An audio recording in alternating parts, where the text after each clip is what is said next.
Cíntia recebe, né? Entrevista. Gravando. Olá, caros colegas da turma de Direito, queridíssimo professor Gustavo. Hoje eu vou fazer uma entrevista bacanérrima com dois repórteres da TV Universitária de Lavras, a Graziele e o Sérgio. Tudo bem? Tudo bem? Tudo bem? Tudo bem. Bom, primeiramente eu gostaria de saber, qual é a principal relação do direito de imagem com a TV? Olha, o nosso trabalho, todo dia a gente trabalha com imagem, né? A gente tem 2 jornais aqui na TV Universitária e são pelo menos 6 reportagens por dia. E reportagem de televisão depende de imagem o tempo todo, né? Então, tudo que a gente faz, qualquer assunto, tem imagem, tem gente, tem lugares. E o uso da imagem, ele é super importante para a gente. Tem gente que tem os contextos, os momentos em que a gente pode usar, aqueles momentos que a gente precisa ter alguma autorização especial, mas, no geral, a ligação é essa, nas reportagens que a gente precisa, ou de algum local público, ou de algum personagem, que é o que a gente chama quando tem as pessoas nas matérias. Essa é a ligação básica, né, Graziele? Isso mesmo, mas nem sempre a gente tem como pedir essa autorização de direito de imagem. Por exemplo, situações no cotidiano de uma rua, por exemplo, a gente não tem como abordar todas as pessoas para pedir. Então, o que a gente faz? A gente, na hora que está filmando, a câmera vai estar aberta, ela não vai estar focada para uma pessoa, determinada pessoa. Então, a gente não vai citar características da pessoa que não dá o direito. Ela está num ambiente público. Certo. E como que se estabelecem as concessões da utilização da imagem? Bom, a gente tem várias situações. Por exemplo, quando é em escola, a própria escola ela, manda um termo de responsabilidade para os pais. Isso é feito, às vezes, no ato da matrícula. E eles cedem esse direito para a escola. A gente liga, por exemplo, pedindo para fazer as imagens. A própria escola, como já tem autorização dos pais, ela autoriza a gente a usar essas imagens. Como eu disse, na rua não tem como a gente parar todo mundo. Ela está num ambiente público, num local aberto. Então, se a gente não focar e valorizar ou alguma coisa que caracterize aquela pessoa, então não tem necessidade da gente chamar, pedir esse direito de imagem. Tem também situações como vídeos institucionais, que o Serginho vai poder explicar melhor. Tem os vídeos institucionais, os vídeos comerciais, sempre que tem alguma ligação mais direta com alguma instituição, algum produto, a gente tem um termo de uso de imagem que a pessoa preenche, coloca nome, coloca número de documento, concorda em usar a imagem dela por determinado tempo, tem todas essas especificações, né? Mas, no geral, no nosso trabalho mesmo, no jornalismo, não tem muito disso, não. Basicamente, são esses casos que a Graziele contou, de escola, de alguma coisa ou outra mais específica, que possa identificar alguém que precisa liberar a imagem, né? Mas, no geral, é mais tranquilo.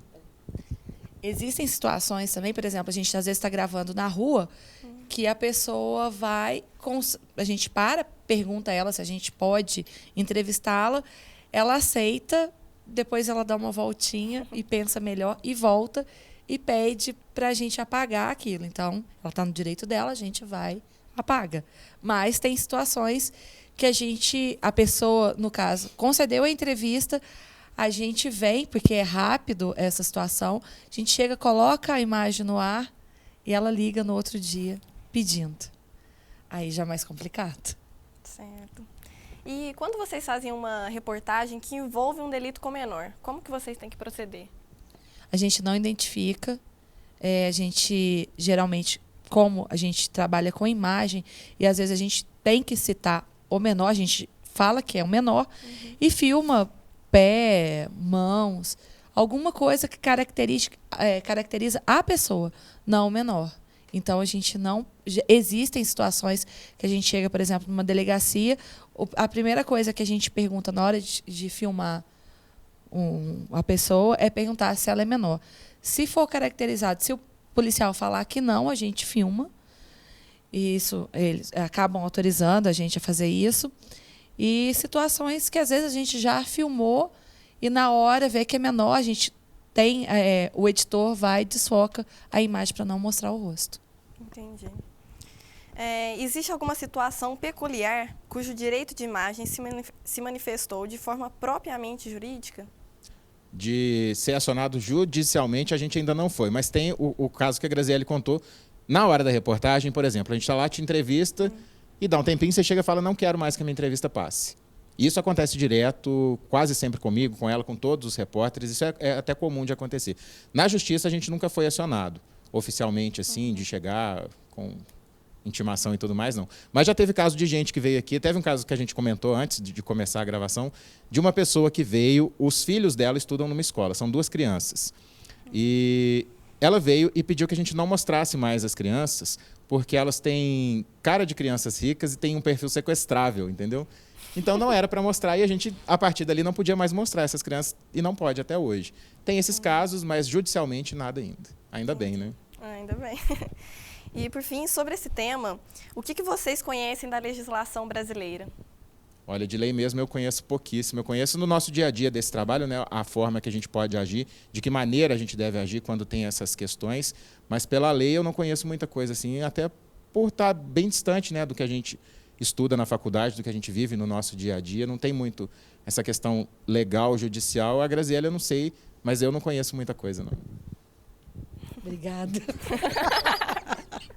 Não, igual ele disse, a gente sabe, o repórter ele conhece um pouquinho de tudo, mas não se aprofunda. A gente sabe que em determinadas situações a gente tem que pedir autorização de imagem, é o que a gente faz no nosso dia a dia, mas se restringe só a isso mesmo e só. Não, mas é bem por aí, é bem pouco. Infelizmente, eu acho que deveria ser mais explorado isso, principalmente durante a faculdade. A gente tem a matéria legislação e ética, mas não passa, não aprofunda essas situações. Então, deveria ser mais intensificado. Uhum. Então é isso, pessoal. Espero que vocês tenham gostado. Filho da mãe! Eu tô nervosa demais. Quase joguei o microfone.